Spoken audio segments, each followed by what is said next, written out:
네, 선생님들 안녕하세요. 함께 말씀으로 새로워지는 친구라는 주제로 열왕기하 23장 21절에서 25절까지의 말씀을 함께 배워보도록 하겠습니다. 이번 주 같은 경우는 종교개혁 주일이어서 원래는 43과를 나가야 하는데 이렇게 44과를 먼저 나가고 그리고 43과는 다음 주에 나가는 식으로 약간 순서가 변경되었습니다. 꼭 확인해 주시기 바랍니다. 그리고 시작하기 전에 제가 목 상태가 좀 좋지가 않아서 제가 크게 드리지 못하고 또 중간중간마다 물을 마셔서 약간씩 흐름이 끊길 수가 있습니다. 이 점 큰 양해를 부탁드리겠습니다. 저희 함께 눈으로 하나님 말씀을 읽으면서 이 말씀을 저희가 더 상고하도록 하겠습니다. 함께 읽겠습니다. 왕이 뭇 백성에게 명령하여 이르되 이 언약책에 기록된 대로 너희의 하나님 여호와를 위하여 유월절을 지키라 하매 사사가 이스라엘을 다스리던 시대부터 이스라엘 여러 왕의 시대와 유다 여러 왕의 시대에 이렇게 유월절을 지킨 일이 없었더니 요시아 왕 18째 해에 예루살렘에서 여호와 앞에 이 유월절을 지켰더라. 요시아가 또 유다 땅과 예루살렘에 보이는 신접한 자와 점쟁이와 드라빔과 우상과 모든 가증한 것을 다 제거하였으니 이는 대제사장 힐기야가 여호와의 성전에서 발견한 책에 기록된 율법의 말씀을 이루려 함이라. 요시아와 같이 마음을 다하며 뜻을 다하며 힘을 다하여 모세의 모든 율법을 따라 여호와께로 돌이킨 왕은 요시아 전에도 없었고 후에도 그와 같은 자가 없었더라. 아멘. 이 말씀을 가지고 저희가 함께 하나님의 오늘 주시는 말씀을 배워보도록 하겠습니다. 먼저 들어가기 앞서서 열왕기에 대해서 조금 저희가 살펴보고 가고자 합니다. 열왕기는 뭐 말 그대로 왕들에 대한 기록이지요. 모든 왕들에 대한 역사적 평가와 기록이라는 이런 뜻을 담고 있고요. 이 책의 기록 시기는 이제 남유다 왕국이 멸망하고 바벨론에 유다 사람들이 끌려갔다 오잖아요. 그 유대인들이 끌려갔다 온 그 다음에 이제 예레미야 예언대로 70년 후에 바벨론에서 돌아온 직후에 혹은 그 포로기 그 바벨론에 붙잡혀 있던 그 시기쯤에 쓰인 것으로 보입니다. 누가 기록했는지는 확실하게 알 수 없습니다. 성경 안에서는 확실히 알 수 없고요. 익명의 역사가 또는 그들의 후손인 유대교인들이 적었을 거다 이렇게 생각을 하고 있습니다. 그렇다면 이 책을 왜 썼는가? 이 기록 이유는 하나님의 언약과 다르게 여기서 말씀한 하나님의 언약이라는 것은 이 유다 왕조가 계속해서 영원하고 다윗 왕조가 영원할 것이다 이런 언약입니다. 이런 하나님의 언약과는 다르게 유다, 이스라엘, 남유다, 북이스라엘 이렇게 분열이 되고 이 다음에 이 두 왕국 다 멸망했지요. 이렇게 이 두 왕국이 다 멸망한 이유 그리고 이 멸망한 현실 속에서 이 안에 담긴 하나님의 뜻을 밝히고 설명하기 위해 이 열왕기가 쓰였다고 볼 수 있습니다. 그렇다면 이게 역사서다 보니까 역사서마다 가지고 있는 역사서를 쓴 사람이 가지고 있는 역사관이 있겠지요. 이 열왕기를 쓴 사람의 역사관은 신명기 언약에 근거한 역사관입니다. 그래서 신명기 언약이라는 아래 설명대로 신명기를 통해서 계시된 하나님과의 계약의 이행 여부죠. 이 하나님과의 계약을 잘 지키면 복이 있고 하나님과의 계약을 잘 못 지키면 저주가 있는 그것이 이제 신명기 언약이지요. 근데 이때 말한 하나님의 그 계약이 뭐냐면 예수님께서 잘 정리해 주셨지만 먼저 하나님 사랑과 그 다음에 또 이웃 사랑입니다. 하나님 사랑이라는 것은 여호와 너의 하나님을 주 너의 하나님을 사랑하라는 그 신명기 6장의 말씀처럼 하나님을 경외하는 거고요. 그 다음에 이웃을 사랑하라는 말은 신명기 내내 흐르고 있는 먼저 약자들, 사회적 약자들이라고 하는 이제 고아와 객과 과부 이렇게 불리는 성경에 나오는 이제 그런 사회적 약자들 얼마 전에도 저희가 살펴보았지요. 그런 사회적 약자들에 대해서 정의를 이룰 것, 그들과 함께 기뻐하고 그들을 살피고 그들을 챙기고 그들을 도우라는 그런 하나님의 배려와 이웃사랑의 계명이 신명기 안에 매우 잘 담겨 있습니다. 더 나아가서 이제 왕국들이 멸망한 이유가 이 언약을 지키지 않아서잖아요. 이 왕국들이 멸망한 이유 중에 하나가 유다 왕국의 멸망 이유는 이따가 살펴보겠지만 남유다 왕국의 멸망 이유는 므낫세의 죄라고 열왕기 하에 보면 나오는데요. 이 므낫세의 죄가 뭐 하나님 경외하지 않아서 우상들을 세운 것들 이런 죄도 있지만 동시에 무죄한 자의 피를 흘려 유다의 죄를 지은 것 이런 말씀이 성경에 있습니다. 이 무죄한 자의 피를 흘렸다는 것은 돈 없는 사람에게 함부로 행하고 또 그리고 재판을 올바르게 하지 않고 강한 자들의 편만 듣고 이런 것들 네, 이렇게 정의를 사회에서 실현시키지 못한 이런 문제들, 예언자들이 고발한 문제들이 다 이런 문제였고요. 그리고 이런 문제 때문에 유다가 결국 멸망하게 되었죠. 이건 북이스라엘도 마찬가지입니다. 이러한 사회 정의를 이루는 문제, 이 두 가지가 신명기 언약과 관련되어 있습니다. 그리고 이 역사서의 결론은 결국 멸망한 현실이잖아요. 멸망한 현실을 왜 멸망했냐?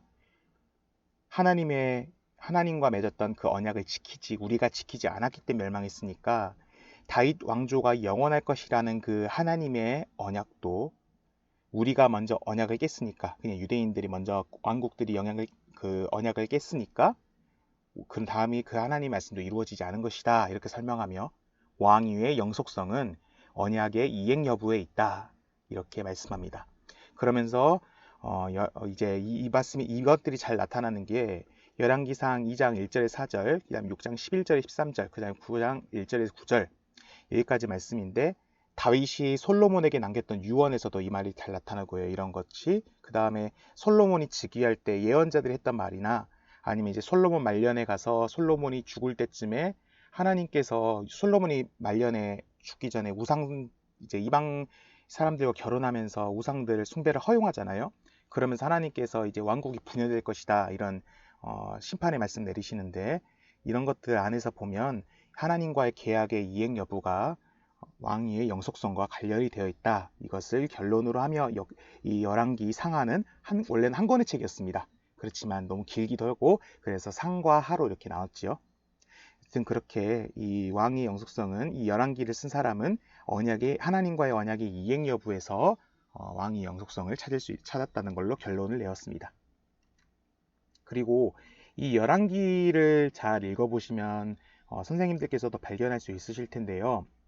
어떤 왕들이 나오고 그 왕이 뭐 몇 년 다스렸는데 근데 그 왕이 여호와 보시기에 무엇을 행하였다 뭐 선을 행하였다 혹은 악을 행하여 어떻게 뭐 누구의 뭐 무슨 행실을 따라 막 이런 식으로 이게 열왕기 보면 모든 왕들이 다 그런 식으로 평가를 받습니다.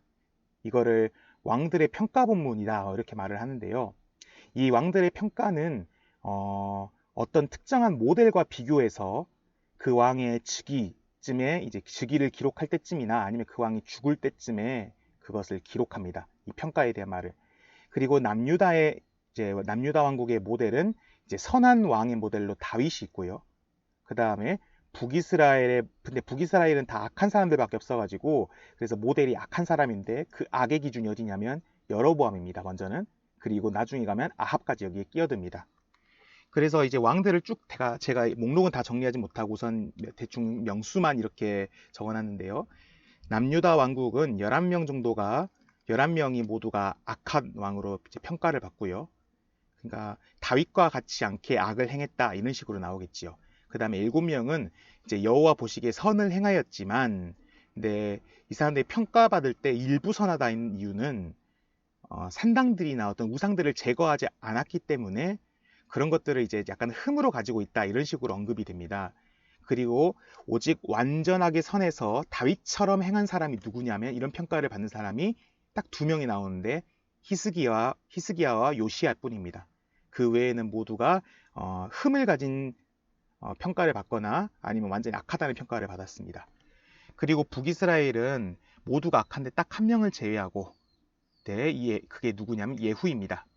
이 예후 같은 경우는 아합 이후에 즉위한 왕이죠. 그래서 아합이 저질렀던 모든 죄악들을 이제 예를 들면 바알 신들을 섬기는 그런 것들을 다 없앤 그런 왕으로 이제 나오지만 그런데 이 예후도 이제 일부 선하다고 한 거는 비록 선을 행했지만 이제 모든 흠은 있다고 이렇게 나오는 겁니다. 예후에 대해서도 이렇게 흠이 있다고 이렇게 나타나기 때문에 일부 선함이라고 했습니다. 그리고 이제 다시 왕들의 평가 본문을 보시면 이거는 여호와 보시기에 뭐뭇을 행했다. 근데 밑에 이제 꼬부랑 글씨게 히브리어인데요. 뭐 바야스 하 샤르베 에네 아도나이 뭐 이런 식으로 되어 있는, 여기서 보면 빨간색 글씨만 보시면 하야사르가 이제 야샤르, 죄송합니다. 야샤르인데 하야샤르가 이제 선한 거, 이제 선이라고 우리가 알고 있는 선한 거, 그런 걸 했고, 그 다음에 아래 거는 하라 해서 이제 거는 악한 거 이런 뜻인데요.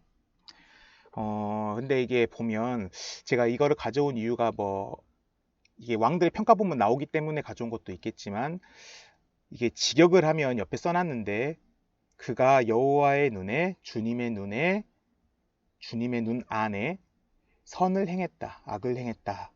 이제 이거를 개역개정 성경에는 이제 더 이해하기 쉽게 여호와 보시기에 이렇게 풀었는데, 주님의 눈에 선을 행했다, 악을 행했다. 사실 이거는 뭐 좋은 거, 나쁜 거 이런 뜻인데, 주님의 눈에 보기 좋은 거, 주님의 눈에 보기 안 좋은 거, 이게 진짜 선, 악이죠.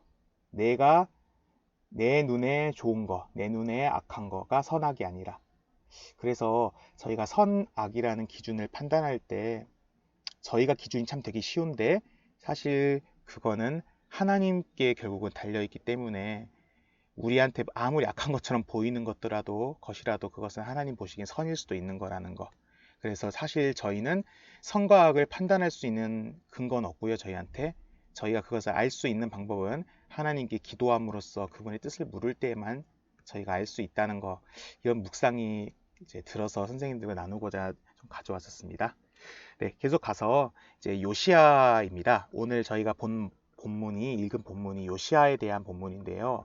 이 요시아는 아까 앞에서 말씀드렸듯이 열왕기에서 최고의 칭찬을 받은, 정말 선한 것밖에 없다고 본 두 왕 중에 한 명이죠. 그래서 히스기야와 함께 칭찬만 받은 왕이고요. 근데 이 사람은 8살, 그러니까 8살에 이제 즉위를 했다고 하죠, 왕에. 근데 이때 유다 왕국의 종교개혁을 일으켰습니다. 그가 이제 성전을 보수하는 중이었는데, 이 성전을 보수하는 이유는 뭐 여러 가지 이유가 있었겠지만, 당시 여호와 하나님을 섬기는 왕들이, 이제 요시아의 선조들은 몇 대 왕들은 다 이제 악하게 행했고 유상들을 섬겼으니까 여호와를, 성전을 별로 신경 쓰지 않았겠죠. 그렇게 하다 보니까 이제 요시아가 성전을 보수하게 되는데, 이때 율법책을 발견했다고 합니다. 이게 뭐 신명기인지 아닌지는 확실히 알 수 없습니다만, 아마도 신명기일 것이다 라는 이런 말이 있어요. 근데 무엇인지는 모르겠습니다. 어쨌든 율법책을 발견했습니다. 그리고 이 율법책을 발견하고 이 말씀, 여호와의 언약을 지키지 않아서 우리는 멸망할 것이다 라는 말을 이제 율법 안에서 이제 읽으면서 이제 깜짝 놀라면 이제 신앙을 개혁하고자 한 거죠. 그래서 뭐 우상들도 없애고 산당도 없애고, 그리고 여호와의 유월절도 이제 예루살렘에서 뭐 전국가적으로 지키고 뭐 이런 식으로 신앙을 이제 율법책에 따라서, 이 율법에 따라서 개혁하고자 노력했던 왕이었습니다. 그런데 안타깝게도 이제 애굽에 징격이 있었어요, 당시에. 이따가 당시 상황을 바로 뒤에 설명하겠지만, 그 당시에 이 주변 사회가, 이 중동 지역이잖아요, 이쪽이. 이 서아시아 지역이 매우 불안정한 상태였습니다, 좀 국제 정서가. 그래서 애굽이 전쟁을 하려고 이렇게 군사를 몰고 올라가는데, 근데 이스라엘의 위치가 이집트랑 저쪽 위에 뭐 시리아나 뭐 이라크 이쪽 지역 사이에 끼어 있잖아요. 그러니까 반드시 이스라엘 지내야 하는데, 그렇게 지나는 도중에 무깃도라는 데가 있어요. 이제 요한계시록에 보면 아마겟돈이라고 한 데가 여기 이 무깃도를 말하는 건데요. 이 무깃도 산에서 싸워요, 애국 군사들과. 그러다가 거기서 이제 요시아 왕은 30 몇 세에 이제 전사를 하게 됩니다. 꽤 젊은 나이에 죽게 되죠. 그래서 요시아가 등장한 이후로 다시는 이제 선한 평가를 받는 왕은 유다에 등장하지 않습니다. 이렇게 요시아의 개혁에도 불구하고 멸망의 역사는 변하지 않죠. 근데 이때 멸망의 이유가 이제 열왕기하 21장 11절에서 26절, 여기 그 다음에 23장 26절이나 24장 3절, 여기에 보시면 다 똑같이 무슨 죄 때문에 여호와께서 유다를 멸망시키냐면 므낫세 왕의 죄 때문에 멸망시킨다고 합니다. 이 므낫세 왕의 죄가 어떤 거냐면 북이스라엘의 죄를 모방한 겁니다. 근데 이때 아합의 죄를 모방했다고 합니다. 이 아합이 저질렀던 죄가 어느 정도냐면 우상 숭배는 기본이고요. 이 앞 시대 엘리야가 활동했잖아요. 그래서 뭐 바알의 선지자, 아세라 선지자들과 이렇게 싸우는 놀라운 이야기가 하나 있잖아요. 그런 것처럼 당시 우상 숭배는 기본이고요. 그 다음에 사회적으로 부요했습니다. 이때만 아합 왕 시대만큼 이스라엘에서 북이스라엘이 누린 전성기가 없을 정도로 이때는 정성기였어요. 최고의. 근데 전성기인 만큼 경제가 부흥한 만큼 그만큼 사회적 약자는 더 많이 늘어났었겠죠. 그러면서 경제 정의라든지 사회 정의라든지 법에서의 정의조차 지켜지지 않고 돈 많은 자가 이제 목소리를 내는 그런 사회였습니다. 그런 죄를 저지른 게 이런 아합 왕의 죄였습니다. 이런 북이스라엘의 죄를 그대로 모방했다고 열왕기하 21장 3절에서 말씀하고요. 그 다음에 또 이제 므낫세 왕이 그러면서 므낫세 왕이 더 저질렀던 죄 중에 무죄한 자의 피를 흘렸다. 그러니까 정의의 문제를 실현하지 못했다. 정의를 실현하지 못했다. 그래서 이렇게 21장 16절에서도 똑같이 므낫세의 죄를 고발합니다. 그리고 이 죄 때문에 유다를 멸망시키시기로 하나님께서 이제 예언자들 통해서 말씀하시는 모습이 열왕기하 21장에 나오게 됩니다. 그리고 이제 요시야가 즉위할 쯤에 세계 정세가 어땠냐면 그 당시에 세계 강대국도 여러 있었습니다. 먼저 아시리아가 있었고요. 성경엔 아수르라 나오는 제국입니다. 아시리아라는 제국이 있었고 그 다음에 더 아래로 가면 이집트입니다. 이집트, 애굽. 이 애굽과 아수르가 정말 큰 왕국이었습니다. 고대에는. 지금이야 뭐 별 볼일 없는 것 같지만 옛날에는 정말 어마어마한 강대국이었습니다. 오늘날의 미국과 같은 그런 강대국이었는데요. 이런 왕국들이 서로 패권을 다투는 그 사이에 끼어 있는 게 이스라엘입니다. 그런데 저 위쪽인 아수르 제국 이때는 거의 멸망합니다. 멸망하는 시기고요. 그 다음에 이때 대신 이 아수르 제국 뒤로 나오는 게 이제 바벨론이라고 성경에 나오는 이제 세계사 속에서는 신바빌로니아라고 부르는 그 왕국이 이제 일어나서 이 아수르 제국을 멸망시키기입니다. 그리고 이때 이런 것을 이제 저지하고자 하는 애국의 견제가 있었고요. 그래서 이런 왕국들 사이에 패권 다툼이 엄청 치열했던 때가 이 요시야 지휘였습니다. 이제 요시야 왕 때부터 이제 그 이후까지 계속해서 이렇게 다툼이 매우 치열하던 그때에 이런 복잡한 정세 속에서 요시야 왕이 즉위하게 되었는데요. 이 무렵에 나훔과 하박국 예언자, 이제 성경의 저쪽 구약 성경의 뒤쪽에 나오는 12소 예언서 있죠. 거기 나온 나훔과 하박국 예언자들은 이제 아수르의 멸망을 이 당시 예언했었고요. 그 다음에 요시야와 같은 시기에 살았던 스바냐나 예레미야 예언자에게는 이 요시야의 개혁은 하나님께서 그 유다를 구원하시고 회복시키실 그런 희망적인 사건으로 보였지만 예레미야 예언자의 소명장, 그냥 예레미야 1장 보시면 자기가 이제 요시야 왕이 이제 죽을 그 무렵에 하나님께서 나타나셨다 했거든요. 이때 요시야 왕은 요시야 왕의 죽음 때문에 예레미야가 매우 이제 좌절한 그런 상황이 있었는데 그때 하나님이 나타나실 정도로 여튼 정말로 이때 당시에는 이 요시야가 참 대단한 사람이다. 이 사람이 반드시 이제 하나님의 나라를 일으킬 것이다. 뭐 이렇게 희망으로 보였겠지만 이제 요시야 왕 죽은 직후에 요시야 왕은 비록 선한 왕이지만 그래도 하나님께서 멸망을 향한 뜻은 돌이키지 않으셨죠. 그 기록이 이제 열왕기하 23장 26절 이후에 기록이 됩니다. 그래서 어쨌든 이렇게 선포된 멸망은 되도록이지 않고 복잡한 세계 정세 속에 휘말려서 요시야는 전장에서 죽고 말게 되죠.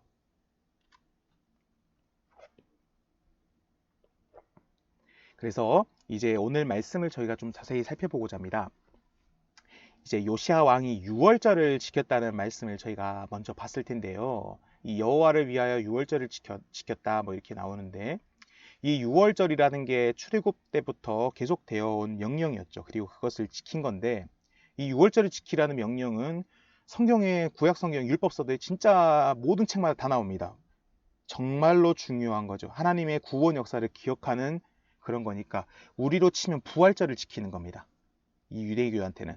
그래서 유월절을 지켜라라는 명령이 정말 성경에 많이 나왔고 계속해서 내려온 내용인데 그래서 아마 유월절을 지키긴 지켰을 거예요. 뭐 다른 열왕기에는 요시야 왕 때 빼고 뭐 안 지켰다는 기록은 이제 나머지 지켰다는 기록은 없는데, 이제 역대하를 보시면 이제 히스기야 왕이 그 유월절을 지켰다는 말이 나와요.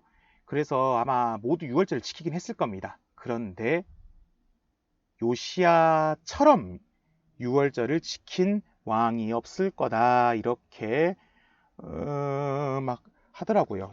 그래서 유월절을 요시야처럼 지킨 왕이 없을 것이다 라는 말이 이렇게 나올 겁니다. 그래서 이게 요시야 같이 그럼 유월절을 지킨 게 뭐냐? 이거는 신명기 율법의 근거에서 지킨다 이런 말인데, 그러니까 다른 왕들은 유월절을 지키긴 지켜도 신명기 율법에 따라서 지키지 않았다 이런 말입니다. 이제 이 신명기 율법에서 유월절과 관련해서 이 16장을 보시면 여기 제가 아래 써놨는데, 그냥 네 각 성에서 드리지 말고 하나님 여호와께서 자기의 이름을 두시려고 택한 곳에서 그리고 어떤 시간에 유월절 제물을 드려라 이렇게 말씀을 합니다. 그러니까 유월절을 지킬 장소가 여호와께서 자기 이름을 두시려고 택한 곳이란 이런 말로 나옵니다. 그리고 신명기를 잘 읽어보시면 여호와께서 자기의 이름을 두시려고 택하신 곳이라는 똑같은 말이 꽤 많은 곳에서 반복되는 것을 봅니다. 당장 이 유월절 본문은 아니더라도.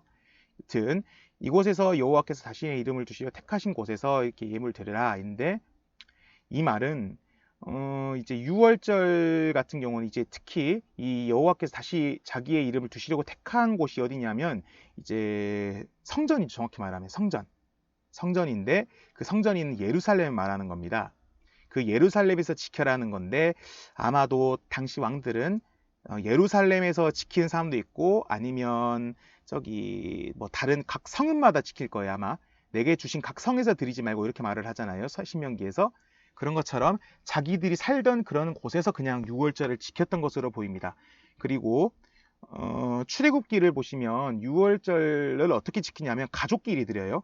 그런데 신명기에 오면 가족끼리 드리는 게 아니라 국가 전체가 예루살렘, 그런데 이제 여호와께서 이름을 두시려고 택하신 곳, 거기에 모여서 유월절을 지켜라 이렇게 말씀을 하거든요. 그러니까 요시야 때 신명기 율법에 따라서 유월절을 지켰다는 말은 국가 전체가, 그러니까 가족끼리 드린 게 아니라 모든 사람들이 다 여호와께서 택하신 곳, 그 성전 예루살렘에 모여서 어떤 적절한 예배 형식을 갖추어서 유월절을 드렸을 것이다.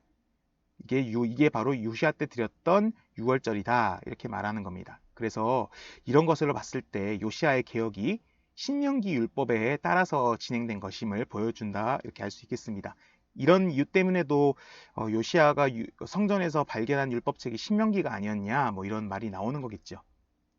그리고 이렇게 율법을 맞게 드렸다는 점에서 요시야의 유월절 단행이 열왕기에 대해서는 단독적으로 딱 이 요시야 왕 때만 이렇게 기록이 되었다는 것을 저희가 볼 수 있겠습니다. 그리고 24절인데요. 요시야가 산당, 우상 뭐 여러 가지 제거했다 이런 말이 나오고, 근데 그래서 이제 이거는 뭐 그리하의 율법의 말씀을 일으켰다 이렇게 되어 있는데, 여기에서 요시야가 뭐뭐를 제거하였다라고 했을 때 제거하였다는 거는 이제 유다가 이미 요시야가 이렇게 회개하고 돌아선 거는 이미 멸망이 선포된 직후였습니다. 그래서 이 멸망은 돌이켜지지 않고요. 이 멸망의 죄, 그냥 므낫세의 죄, 그것과 이제 요시야가 분명히 대조되는 행동을 하고 있는 걸 보여줍니다. 그러니까 여기서 24절은 모든 우상을 제거하는 것을 기록하고 있죠. 이거는 이제 유다의 모든 왕들은 이제 히스기야나 이제 요시야만 빼고 모든 왕들은 우상이나 그런 산당이나 우상들을 제거하지 않았다 이렇게. 그래서 좋은 평가를 받더라도 흠이 있는 좋은 평가를 받고 아니면 악한 평가를 받거나 이 둘 중에 하나였다 이렇게 했는데, 요시야와 히스기야만이 완전하게 좋은 평가를 받는다고 했잖아요. 그러니까 그때 특히 요시야가 그럼 뭘 해서 좋은 평가를 받냐? 그거는 선조들의 죄와 방들에게 우상들을 완전히 제거하였다. 그것 때문에 좋은 평가를 받는 것이다. 이렇게 말을 하는 겁니다. 이거는 특히 므낫세가 어느 정도로 죄를 지었냐면, 므낫세가 지은 죄를 이제 열왕기하 21장 읽어보시면 북이스라엘의 아합을 따라서 죄를 지은 건 넘어서서 심지어 비교 대상이 이 므낫세만큼은 이방인 아모리 족속까지 연결이 됩니다. 아모리 족속이 이방인들이 죄를 짓는 그 모습을 그것보다 더하게 죄를 지었다. 이렇게 므낫세의 죄가 묘사가 되는데 그 정도로 어마어마한 것이었습니다. 성전 안에다가 바알 신을 위한 제단을 세우는 건 기본이고 뭐 곳곳에서 꽤 많은 곳에 이제 산당들도 세우고 막 이런 죄를 많이 저질렀죠, 므낫세가. 그래서 이것과 완전히 반대되는 걸 보여주는 게 이 요시아입니다. 히스기야가 아까 말했던 것처럼 선한 평가를 받았는데 요시아처럼 우상들을 없애는데 주력했기 때문에, 특히 이 히스기야 왕 때 모세가 광야에서 불뱀들을 만난 이스라엘을 구원하기 위해서 이제 지팡이 위에 놋뱀을 달아 올렸잖아요. 이때까지 그 놋뱀이 남아 있었는데 근데 사람들이 그거를 뭐 엄청난 대단한 것이냐 하고 그걸 우상처럼 숭배하니까 히스기야 그 모세 놋뱀을 없애버립니다. 하여튼 그것도 우상 숭배를 없앤 것이라는 평가를 받는 거죠. 이제 열왕기하 18장에 의하면. 그래서 히스기야나 요시아나 이제 선조들의 죄와는 다르게 우상들을 제거하였고 그 때문에 좋은 평가를 받았다, 이렇게 할 수 있겠습니다. 그런데 요시아는 이렇게 선조들의 죄도 완전 거기서 돌아섰고 그렇게 죄를 짓지 않았지만, 그런데도 우상 숭배를 제거했음에도 불구하고 멸망은 돌이킬 수 없었습니다. 오직 그만 은혜를 입었죠. 아래에 나온 말씀처럼 여호와 곧 내 앞에서 겸비하여 옷을 찢고 통곡하였으므로 나도 내 말을 들었노라. 보라, 내가 너로 내 조상들에게 돌아가서 평안히 무실로 들어가게 하리니 내가 이곳에 내리는 모든 재앙을 내 눈이 보지 못하리라. 이런 것처럼 오직 요시아만 은혜를 입었었고 요시아 시대에만 이 은혜를 입은 거죠. 요시아만. 그리고 그 후에는 당연히 멸망으로 치달았고 결국 남유다가 멸망했고 끌려간 이야기가 그 후에 쭉 이렇게 나오지요. 그리고 25절, 이제 어린이들과 주로 나누게 되실 말씀이 25절 말씀이실 텐데 25절 내용을 상하반절로 나눠서 먼저 상반절의 말씀을 보면, 여기 보면 마음과 뜻과 힘을 다해 이제 뭐 여호와께 돌아온 왕은 이제 뭐 요시아 전에도 없었고 라는 말이 나오는데요. 여기서 이제 그의 앞에서 이제 이걸 제가 25절 말씀 전체를 그냥 제가 히브리어 보면서 다시 번역하면, 그의 앞에서 그와 같이 모세의 모든 율법처럼 그의 마음과 생명과 힘을 다해 여호와께 돌아온 왕이 없었다. 그리고 그의 뒤에서도 그와 같은 자는 일어나지 않았다. 이렇게 할 수 있는데 이제 모세의 율법처럼 그의 마음과 생명과 힘을 다해, 여기를 보시면 좋겠습니다. 우리는 이 개역개정에는 마음과 뜻과 힘을 다해서 뭐 이렇게 되어 있는데 많이 들어본 말씀이죠. 네, 이 마음과 생명과 힘을 다해라는 말씀은 신명기에 나타나는 말씀이죠. 너의 하나님 여호와를 내 온 마음과 뜻과 힘을 다해서 내 하나님 여호와를 사랑하라 라는 말씀이 신명기 6장 5절에 나타나는데, 이렇게 모든 율법처럼 모세가 율법에서 가르쳐 준 것처럼 그의 마음과 뜻과 힘을 다해서 여호와께 돌아온 사람이 누구냐? 그 사람이 바로 요시아다. 근데 그런 사람이 요시아 이전에도 없었고 그 후에도 그런 사람은 없었다. 이런 말이 이제 25절의 말씀인데요. 여기서 이제 이렇게 요시아를 평가하는 말이요. 사실 요시아 아까 왕들의 평가 본문하면서 여호와 눈 보시기에, 그래서 여호와 눈에 어찌했다, 여호와 눈 안에 어떻게 했다, 뭐 선을 행했다, 악을 행했다, 뭐 이런 말을 처음에 말씀드렸는데요. 요시아는 이런 평가도 받았습니다. 평가를 받을 때 다윗과 같이 여호와 눈에 선을 행하였다. 이제 여호와 보시기에 선을 행하였다. 다윗과 같이, 이런 말이 요시아가 즉위할 쯤의 평가 본문으로 22장 2절에서 먼저 나타납니다.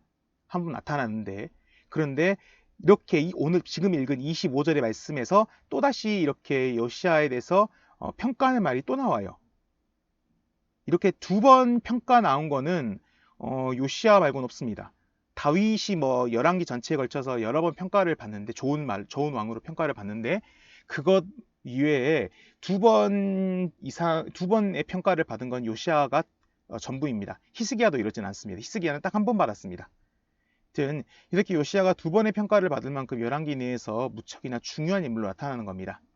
그리고 이 신명기에 나타난 이 표현이 요시야 왕의 판단 기준이 된 걸 보면 이 평가의 기준이 무엇이냐? 신명기 율법이다. 신명기 율법을 따라 지킨 것이다. 이렇게 볼 수 있겠고요. 그리고 이 요시야가 여호와께 개혁을 해서 돌아온 이때는 이미 멸망이 선포된 직후라고 했죠.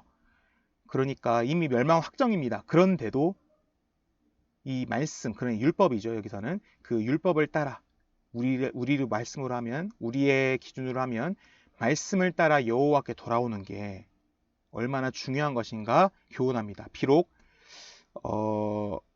요시야는 멸망을 돌이킬 수는 없었습니다. 다만 그 요시야가 살던 시대에 요시야로 인해서 이스라엘 백성이 멸망을 보지 않았고요. 그리고 요시야도 그 멸망을 보지 않았죠. 그렇기 때문에 여호와께 계속해서 돌아오는 게 얼마나 중요한가. 우리가 돌아올 때 여호와께서 멸망을 내리지 아니하신다는 걸 우리가 분명히 기억하고 하나님께서 얼마나 자비로우신 분이신가를 기억하는 게 중요하다는 걸 이 말씀이 오늘 저희에게 또 교훈해 준다고 할 수 있겠습니다. 그리고 25절 하반절의 말씀인데 이제 그와 같은 자가 일어나지 않았다 이 말인데 이게 최고의 찬사입니다. 이제 이런 찬사를 받은 거는 이제 모세, 히스기야와 요시야 3명뿐입니다. 뭐 다윗은 이런 표현은 쓰지는 않았지만 다윗은 계속해서 좋은 평가를 받고 이런 왕들이 뭐 사실 다윗과 같이 행했으니까 뭐 다윗도 이런 평가를 받은 거겠죠. 네. 근데 뭐 다윗 이후에 이런 사람이 일어났으니까 뭐 그런 다윗의 이름 빠졌는지 모르겠지만 여튼 그와 같은 자가 없다. 이런 비슷한 표현이 먼저 그 모세 같은 선지자가 일어나지 않았다. 이런 표현이 신명기 먼저 나옵니다. 신명기 모세가 죽는 34장이 신명기 마지막 장이잖아요. 그래서 모세의 죽음 때에 모세를 평가하면서 그와 같은 선지자가 이스라엘에 더 이상 일어나지 않았다. 이런 말씀이 나오고요. 다음에 히스기야를 평가하는 본문에서 열왕기하 18장 5절 보시면 그의 전후 유다왕 여러 왕 중에서도 히스기야만큼 그러한 자가 없었다. 이런 말이 나오고요. 그 다음에 또 이제 요시야와 같이 뭐 여호와께 돌아온 왕은 요시야 이전에도 없었고 이후에도 없었다.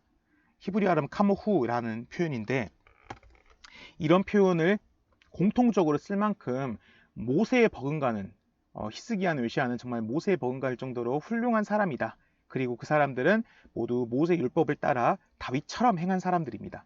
그렇기 때문에 모세, 다윗, 히스기야, 요시야 참 이 4명은 역사가가 보는 최고의 신앙의 인물로 평가가 되는 겁니다.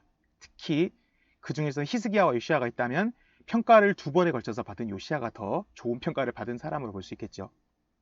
좋은 평가만 받았으니까 2번 동안. 하여튼 그와 같은 자가 없었다는 평가는 모세 이후로 히스기야와 요시야만 받을 수 있었고요. 다윗은 열왕기 전체에 걸쳐서 뭐 긍정적인 평가를 받고 있습니다. 특히 열왕기상 9장 4절을 보면 뭐 이제 여호와께서 이제 이제 물론 다윗이 많은 죄를 저질렀죠. 우리아를 죽이고 밧세바를 간음하고 뭐 여호와 앞에 죄를 지어가지고 백성들 백성들의 수를 세고 호적 조사하는 바람에 호적 조사를 하는 바람에 그 이스라엘에 재앙을 불러왔잖아요.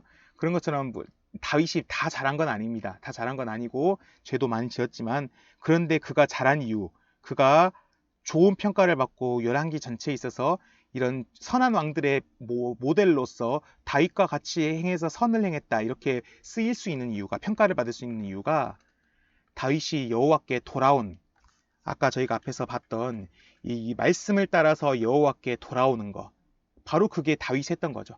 그래서 다윗이 회개를 했고 그러면서 여호와께 그렇게 일찍 돌아왔던 그런 모습을 본받아서 여호와께 돌아온 사람들로 이렇게 히스기야 요시야가 나왔던 거고 그 다음에 요시야의 개혁이 특별히 좋은 조명을 받고 있는 것입니다. 하여튼 다윗은 열왕기 전체에 걸쳐서 긍정적인 평가를 받고 있습니다. 특히 이렇게 2번의 긍정적 평가를 받은 요시야만큼 열왕기를 쓴 이 역사가의 신앙의 표준, 이 사람이 정말로 모델로 삼고 있는 신앙의 표준, 이 표준을 충족한 사람은 없다고 할 수 있겠지요. 그만큼 요시야는 참 대단한 왕이었고, 그리고 특별히 이 종교개혁 주일, 저희가 이번 주일을 종교개혁 주일로 지키는데, 종교개혁 주일에 다시 한번 살펴보아야 하는 사람으로 이 요시야를 들 수 있겠습니다. 그래서 오늘 말씀을 좀 정리해 보면 이렇습니다. 비록 나라가 멸망해도 요시야는 말씀을 따라 여호와께 돌아갔지요. 그리고 하나님께서는 이렇게 여호와께 돌아온 요시야의 사랑을 보시고 그에게 은혜를 내리셨고, 이 은혜를 요시야와 함께 그 당시에 살던 백성까지 모두가 누렸습니다. 함령이 정말 중요하죠. 이 하나님의 이 마음은 비록 우리가 죄를 지어도 말씀대로 요시야는 율법을 따라서 했고, 이제 우리는 하나님께서 가르쳐 주신 말씀, 항상 우리는 회개해야 하는 그 말씀 따라서 여호와께 돌아가는 것이 정말로 중요하다. 하나님께서 언제나 우리가 돌아오길 기다리신다, 아버지처럼. 네, 그것을 저희가 꼭 잊지 않고 돌아오는 게 얼마나 중요한가, 이거를 하나님께서는 저희에게 말씀해 주신다 할 수 있겠습니다. 그리고 이렇게 돌아오는 모습, 이 돌아오는 모습을 열왕기의 역사가는 최고의 경건으로 보았고요. 그 때문에 요시야를 극찬했습니다. 이 종교개혁 주일에 500년 더 됐죠. 500년 더 됐죠. 지금 종교개혁이 1519년이니까 1519년에 루터가 비텐베르크 성문에다가 이제 교회 문에다가 이제 95개조 반복문 박은 그 시점을 이제 종교개혁의 시발점으로 보는데, 1519년의 일인데 500년 더 됐죠. 502주년이네요, 올해가. 네. 이렇게 500년 더 된 그날의 일을 저희가 생각하는 게 아니라, 개혁교회의 모토가 이게 있습니다. 개혁된 교회는 계속해서 개혁되어야 한다. 이게 개혁교회의 모토인데요. 저희는 개혁교회의 후손인 장로교회에 소속되어 있는, 거기서 신앙을 가지고 하나님을 믿는 자들입니다. 우리가 개혁된 자들의 후손이라면 우리도 계속해서 개혁되어야 하고, 그 개혁된다는 거, 그거는 신앙의 표준이 무엇이죠? 하나님 말씀인 성경이죠. 그 말씀으로, 그 말씀을 따라서 하나님께 돌아가는 것, 그것이 진짜 개혁자들의 모습이었고, 교회를 되돌이킨 개혁자들의 모습이었고, 우리의 신앙의 선배들의 모습이었고, 그리고 또 이제는 우리의 모습이 되어야 할 것입니다. 그래서 개혁된 교회는 항상 개혁되어야 한다. 이것을 어린이들과 함께 나눠주시고, 요시야가 여호와께 돌아갔던 모습을 다시 한번 어린이들에게 생각하시면서 우리도 그렇게 말씀을 따라 여호와께 돌아가는 게 오늘 종교개혁주의를 맞고, 그리고 종교개혁 이후에 또 개혁자들의 후손으로 살아가는 우리의 살아가야 할 신앙의 모습이다. 그리고 이것이 최고의 경건이다. 이것을 어린이들과 함께 나눠주시면서 공과를 진행해 주시면 좋겠습니다. 오늘도 귀한 시간을 내주신 선생님들 정말 감사드립니다. 주일에 건강하신 모습으로 다시 뵙겠습니다.